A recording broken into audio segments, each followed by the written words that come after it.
Na wanasema mti wenye matunda mazuri hupigwa mawe. Tamthilia hii ya Echoes of War imezua mjadala katika mashindano ya kitaifa ya mchezo wa kuigiza huko Nakuru. Badala ya wasichana hao kutumbuiza hadhira, waliingia na kuimba wimbo wa taifa kwa kilio na kunyimwa jukwaa hilo. Je, ni hofu ya ukweli au siasa za kisanii? Kifaranga kililia, lakini je, mwewe alikuwepo? Ungana nasi katika taarifa kamili ambapo tutakupa ufafanuzi kamili. Lakini kwanza, kabla sijakupeleka nyuma ya pazia, hii ndio utangulizi.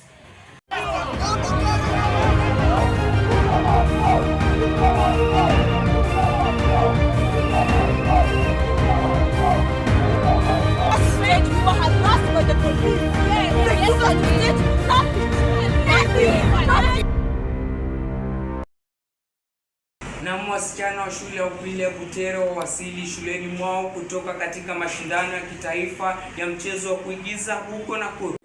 Walisemekana kuandamwa unyo kwa unyo hadi shuleni mwao chini ya maafisa wa polisi wakali, utadhani ni wahalifu. Baada ya kuwasili, walijiunga katika kanisa ya ACK Butere ambapo walipata ushauri na saa kufuatia matukio yaliyowaacha wengi kwenye njia panda. And we pray that God will cause healing in their hearts, because we have observed that they are so hurt. They are actually traumatized. They are crying. You know, when you look on each face, you know, they are crying. They are so devastated.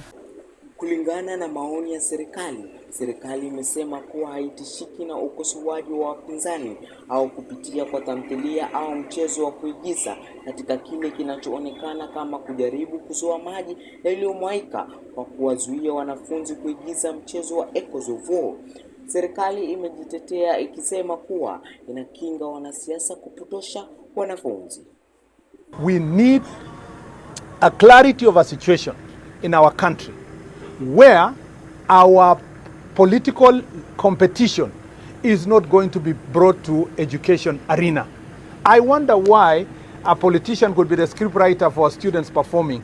Why can't we allow teachers? Tamthilia hiyo sasa imeingia kwenye mzozo wa kisheria baada ya Kenya Human Rights Commission kufungua kesi mahakamani dhidi ya serikali kwa ruhusu wanafunzi kuigiza kupitia maandishi ya awali na maandalizi yoyote yatakayofanikisha uigizaji huo.